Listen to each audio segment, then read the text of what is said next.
Update has continued the hurricane warnings now from Jupiter Inlet in Florida all the way through the Keys, all the way up the west coast to Naples, Florida. The Bahamas, by the way, continue under that hurricane warning.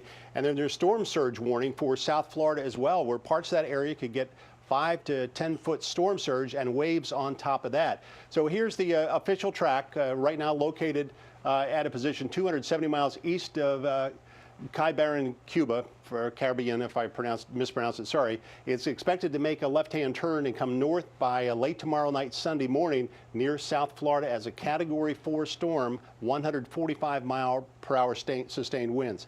If this track actually gets a little bit closer to the Cuban coast, that could weaken the storm. If it stays farther offshore, when it hits the warmer waters approaching Florida, then it could strengthen again. Any way you cut it, it is going to be a major hurricane with major impacts, not only in South Florida, but all the way up the state and beyond, as it pretty much affects everyone from Orlando south with hurricane force conditions during the day on Sunday. Meanwhile, down south, just about 20 miles north of Fort Lauderdale, that's where we find ABC 7 meteorologist Josh Knight, live in Boca Raton, where so many people have decided they're going to head out of town. That's exactly right, Doug, and the lifeblood of heading out of town right here at this Shell station. So you can see it's full, but it is not as packed as it has been.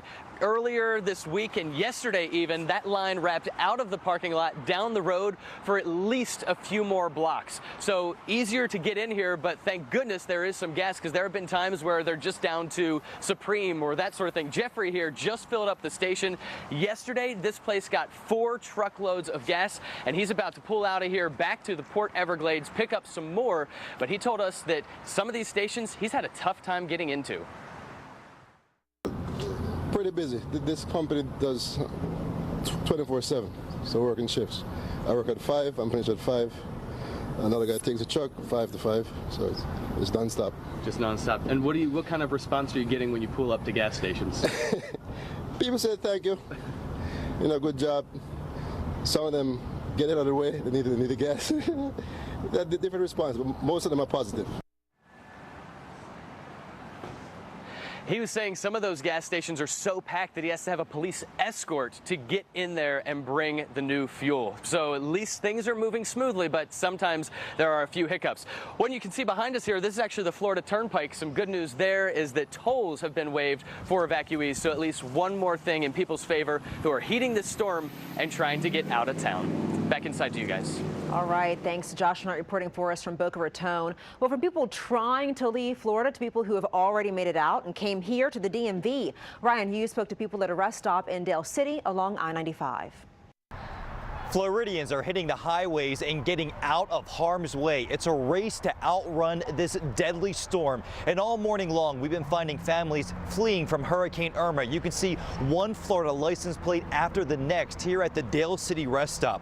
And we've been speaking with families from all over Florida, in Cape Coral, West Palm Beach, and Orlando, heading to stay with family now in Maryland, New Jersey, New York, and Pennsylvania. They packed up the car and drove through the night to avoid the heavy traffic on the highways. Everyone we spoke to said it's not an easy decision to leave behind your home and your valuables, but once they saw Irma's path, they knew they had to get out. As soon as I found out about the hurricane and that it was Category 5, I left my job and I rented a car and I went to pick them up. With my children, it was just safety first, so we just decided to go. I'm afraid if I get out of the state, I'm going to have a hard time getting back in because of the devastation. And we also found people evacuating from North Carolina and Georgia. Everyone telling us they are concerned about their homes and what Irma might do, but they're even more worried about their friends and loved ones who decided to stay behind and ride out the storm. In Dale City, Ryan Hughes, ABC 7 News.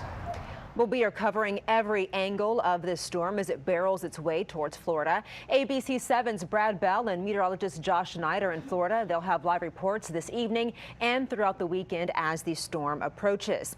And we'll have breaking hurricane updates around the clock at WJLA.com. Also, be sure to sign up for a breaking news text at WJLA.com/text. We're following breaking news now out of Prince George's County. A former substitute teacher has been indicted for possession of child pornography. Christopher Spites, who used to fill in at Bradbury Heights Elementary and also coach a travel basketball team, was arrested back in April. Investigators say he owned a Dropbox account containing child